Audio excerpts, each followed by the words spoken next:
Chaos Predator, Predator of Chaos.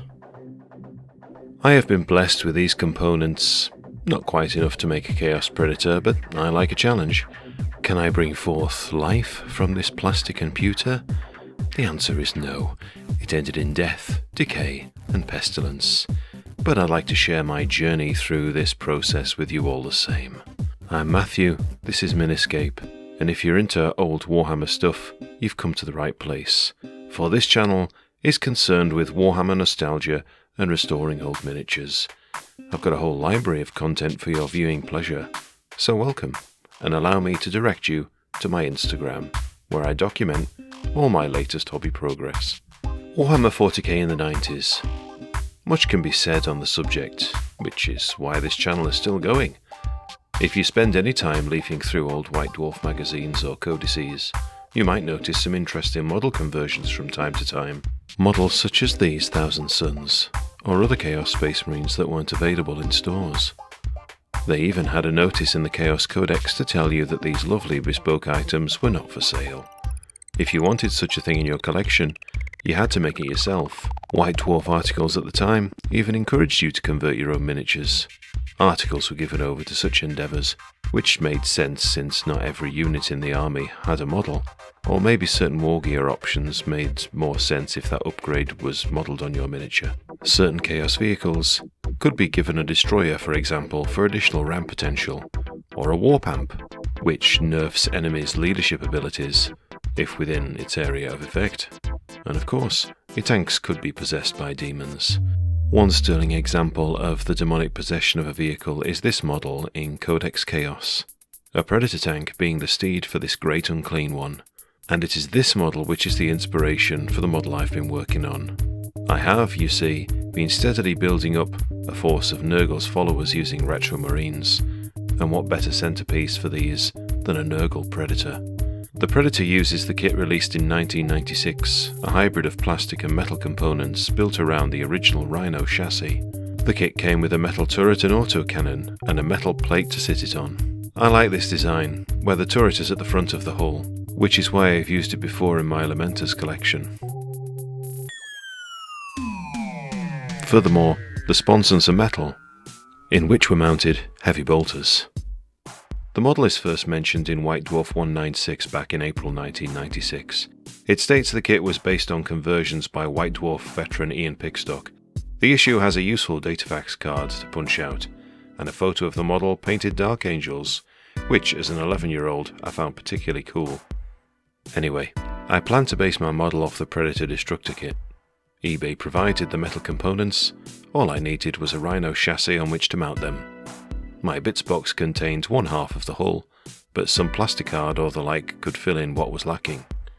The internal wall of the tracks was missing, but again, this wouldn't be seen when the model was finished. One of the tracks I was using was that famous Melter Blast track from the Predator I restored last year, and no parts are wasted in my bits box.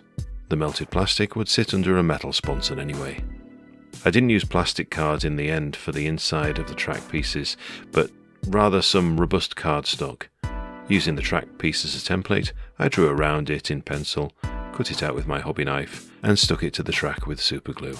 I also used this card to make some semicircles to cover over the holes on the inside of the wheels. Later I made a copy of the whole piece with this card too, but most of this would not be visible in the end since it formed the underside of the back hatch. I used a small rectangle of card to cover the front of the hull, and this is how it looks all glued together so far.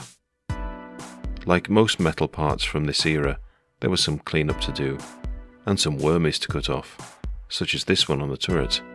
Look at this one on the sponson, a veritable tapeworm if there ever was one. Since superglue is the adhesive of choice in this project, I sand down the surface before gluing to improve adhesion, and I'm showing you this on the underside of the top plate for the Predator. And because these old kits had gaps galore, I used milliput here and there to fill them in.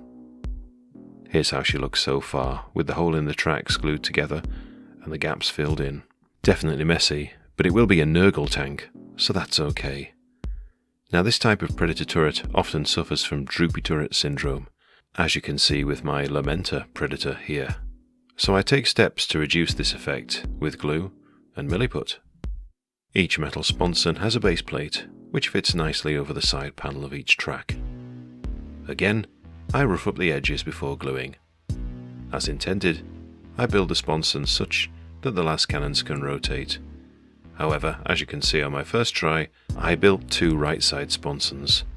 What a pleb. There we go. That's better. And this is what she looks like, with the turret and the sponsons glued on. Now, I have these metal components for the Rogue Trader Great Unclean One. Of course, these will be very useful for the main feature of this Nurgle tank. But rare as they are, I decided to use copies of them instead of the actual metal parts on the final build. Here's the torso glued to the front of the hull. As you can see, there was a gap to fill in his crotch area, which I filled initially with aluminium foil, before covering it with more milliput and sculpting it such that it looked like his stretched skin was nailed to the front of the tank. You may have noticed I lacked the exhausts for the vehicle. I remedied this by making blue stuff moulds of these pieces from another tank, and then pressing milliput into them. The top pipes were made using steel wire bent and cut into shape. Milliput and blue stuff was again used to make the arms for a Great Unclean One, as well as some saws and boils which I placed here and there on the chassis to represent the rot of Papa Nurgle. I wanted to include some wooden trim around the vehicle, so these coffee stirrers were cut to size and glued to the hull just above the sponsons on the back plate. I felt this detail kept them in line with the old Plague Marine models, who also have that wooden finish on their bolt gun furniture. I noticed on the model in the Codex from 1996 that various faces decorated the armour, perhaps some poor tortured souls. To make these, I took some regular human and Space Marine heads from my bits box, chopped off the faces, and fixed them to the armour with plastic glue. Around the back of the vehicle, I added a wood matchstick and a few spikes for good measure. And this is the model at the end of the build phase. As much milliput and cardboard as plastic and metal. But never mind. With Nurgle's filth covering it, you'll never know what it was made of. In 2nd edition 40k, your army composition was governed by percentages. Namely, there were mandatory amounts and limits of types of units that you could have in your army. For example, you had to spend a minimum of 25% of the total points of the game on squads, and a maximum of 50% of your points could be spent on characters. Imperial Space Marines could spend 50% of their points on support being things like transports, tanks, dreadnoughts and support guns. The Chaos Codex, however, said you could only spend 25% of your points on support, though bear in mind they did have access to demons as well. One such support choice was the Chaos Space Marine Predator with a base cost of 90 points, which netted you an armoured vehicle with a turret-mounted autocannon. The autocannon could be upgraded to twin las cannons for an extra 30 points. The vehicle could be upgraded to have sponsons. 2 heavy bolters would set you back 30 points, 2 las cannons 90 points, and 2 heavy flamers 50 points. For 5 points, you could take assault launchers equipped with frag grenades for some 6-inch strength 3 close range support, though they did have 2-inch blast markers. All the required rules for a vehicle were recorded on datafax cards. If you didn't play this edition of the game, you might be confused at the inclusion of the crew in a vehicle. Surely this was superfluous detail. I mean, weren't the crew killed if the vehicle was taken out of action? Well, actually, if you look at the detail on the back of the datafax cards, you will see that there are actually situations where the crew would survive and might even dismount, forming their own little squad. Now, of course, you and your opponent could totally ignore this rule, but if you didn't, you would have to have a few spare models to act as the crew if such a scenario arose. Vehicles could be upgraded further with vehicle cards. Some of these came with the base game, and more with Dark Millennium. However, Codex Chaos came with an additional 6 vehicle cards. For example, for 5 points you could give the vehicle a combi bolter, though it might not be worth it on a Predator since one of the crew would have to forego firing their weapon, say a sponson, in order to fire this. But putting one on a Rhino where one of the passengers can fire it does seem to have some value. The most interesting upgrade is Demonic Possession, and its 4 subsidiaries. I say subsidiaries because it seems to me that you must take the Demonic Possession card before taking one of the other demonic upgrades. Do let me know in the comments if I've gotten this wrong. Anyway, Demonic Possession adds 25% to a vehicle's cost. A possessed vehicle has no crew, nor any troop carrying capacity, and instead becomes the unholy carriage of a Demon of the Warp. The demon has a ballistic skill of 5 and can fire all of its weapons. It also fights with a weapon skill of 5.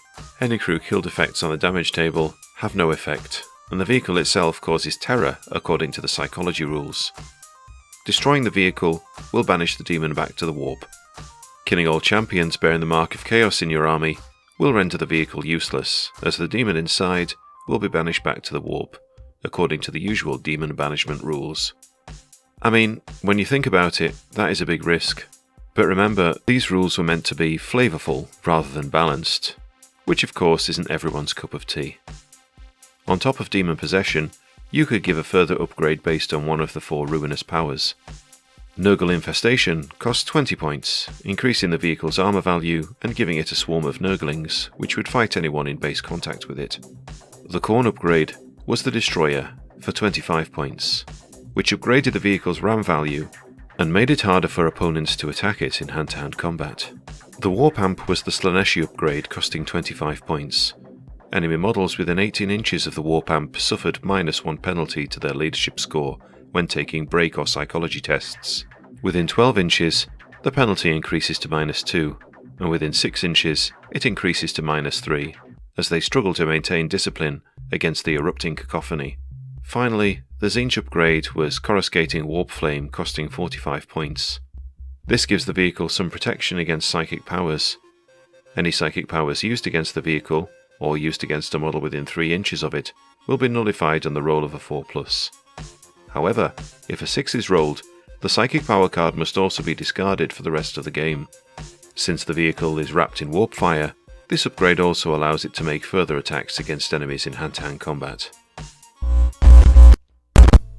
I had primed the tank black at first, but later I bought some Trench Brown by Colourforge and sprayed that over instead. I think it would give a colour closer to the actual base coat I was looking for. For the first part of the base coat, I took some Tan Earth by Vallejo and dry brushed this all over the model. I didn't really have a firm plan, only I wanted the paint scheme to be in line with my other Plague Marines I had painted. A weathered look was the priority. After the dry brushing, I stippled some more Tan Earth onto the flat parts of the armour, and then I overbrushed the armour with a mixture of Tan Earth and pale sand.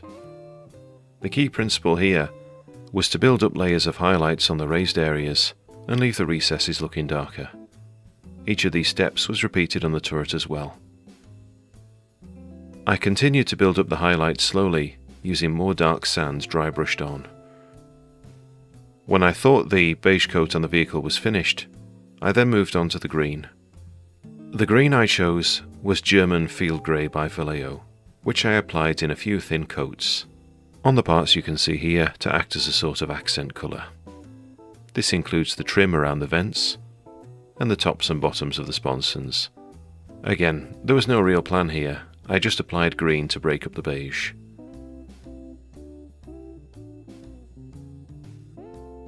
And this is how she looks after the green. The next green shade to add was a mixture of German Field Grey from before and some Citadel Elysian green. This was overbrushed on all the raised parts which had been painted green before. While this mixture was still fresh on my palette, I added a drop of dark sand to make a highlight colour, which I painted on the edges of all those green areas, including any rivets. And there were a lot of rivets around the sponsons, let me tell you. The wooden panels got a coat of Citadel Scrag Brown, diluted with water, and then I went in with some Army Painter gun metal on the barrels of the autocannon and the las cannons, as well as the exhausts. Elysian green was the green of choice. I used this on the Great Unclean one as well, which I painted across all of his skin. At this stage, I felt like much of the armour was too brown, so I returned to the dark sand and stippled that where I felt it was needed. I admit, this took a while, but it achieved the outcome I wanted. When that was dry, I mixed some pale sand with white and repeated the stippling process. Time for some sponging using my homemade tool, made from some kitchen sponge and a plastic tube. I dipped this in some gunmetal and carefully applied it to the edges of the armour to make it look worn, avoiding areas such as those wooden panels. I also avoided the great unclean one in this stippling process, since he's not made of metal, but made of bogies and snot and stuff. Overall, the corners were the key areas to target with the sponging process, since I figured that those are the ones that would have got the most wear and tear. Next, I focused on the boils and sores which I painted with Army Painter Barbarian Flesh. While the paint was still wet, I applied some Screamer Pink in the recesses. I then went back with some more Barbarian Flesh and blended it together. The aim here was to make it look like the sores were still fresh and weeping. I repeated this process on the faces too. Later I went back with Elysian Green and painted it here and there on the faces to make it look like they were succumbing to Nurgle's charms. It was Great Uncle Ian's turn for some attention. I overbrushed some Barbarian Flesh over the green areas, leaving some green showing underneath. And when that was dry, I diluted some Screamer Pink with water and washed it all over, though afterwards I wicked this away from the raised areas.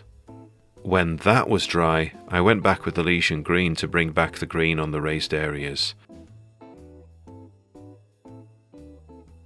Later highlighting the cracks in the skin with a mix of Elysian Green and dark sand. Great Uncle Ian suffers from boils of his own, like many such demons of Nurgle. These boils were painted with Vallejo Golden Yellow. I went back to the nails with Vallejo Flat Brown for a corroded base coat, and painted his tongue with Screamer Pink. I applied some Agrax Earthshade to the metallic areas of the model to make it look somewhat greasy. I also applied this to the rivets around the sponson for some contrast. Citadel Technical Riser Rust was painted around the exhaust vents, and a few areas which might gain corrosion. The nails of Uncle Ian, that is, the nails on his hands, were first painted with tan earth, followed by a coat of dark sand. Flat brown was applied to the tracks, before a later overbrush of gunmetal. There are a few details that I didn't film, such as the painting of the dozer blade and the spikes on the back of the vehicle. The effect you see on the dozer blade was achieved with a brown base coat, followed by various stippling layers of dark greys and metallic silver, and when that was dry, I used some earthy texture paint around the prongs, and some more riser rust to make it look, well, rusty. The spikes were painted mainly with flat brown, Thunderhawk blue and Fenrisian grey. The wooden parts were washed with a dark brown and highlighted with a dry brush of dark sand. Also, the nails pinning Great Uncle Ian to the tank were highlighted with some gunmetal and bright silver paint before finishing with a little bit of rust. As you can see, the dozer blade comes off, but I added magnets so I can choose to leave it on or off, depending on my army list composition. And there we have it, one Nurgle Predator, clearly inspired, but not an exact copy of the one from 1996. This is the first tank I've painted for my Chaos army, and it complements the other Nurgle forces I have already. Again, this is another childhood dream finally realised, to have a heavily converted Chaos tank as a sort of centrepiece for my force. I hope I get to use it in some games soon, if for no other reason than to scare my opponent, and for them to ask, "What's that on the front?" To which I'll say, "That's Great Uncle Ian, son. Don't you recognise your Great Uncle Ian?" as he reaches out his puss-ridden hands to you. At the time of making this video, I've actually completed a Nurgle Land Raider and Rhino as well. So, Papa Nurgle's armour pool is coming along nicely. I think any other vehicles I'll add will probably have a different Chaos allegiance. I have recorded all the footage of me making and painting the Land Raider, so that will definitely get a video soon. As you probably know, restoring old kits is a critical part of the hobby for me. I love taking something battered and making it beautiful, or disgusting in the case of these vehicles, and I feel a Nurgle theme lends itself well to this, since his decay and rot can hide a multitude of model defects. It also allows for some juicy experimentation of new techniques, and to raid my bits box. All in all, this was a very satisfying process, and I hope you've enjoyed sharing it with me. If you like what I do, please check out my Instagram. And with that, I'd better go paint some more minis. Take care, and thanks for watching.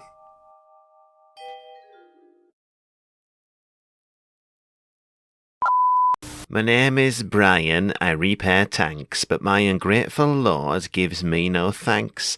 In the tank garage I hammer away, mending tracks and armour night and day. But one such job took the biscuit. The lord's prize predator, he shouted, now fix it. There's summat clogging the left side vent, and the front panel has suffered quite a dent. So I opened her up, and what a smell! It was filled with tentacles as well. Then I told the gaffer I found the trouble. There's a demon in there bent over double. He'd eaten the crew and he's made a bed out of bones and flesh still dripping red. But I'll tell you this, I've heard of his type. He has a bullseye aim and he can't half fight.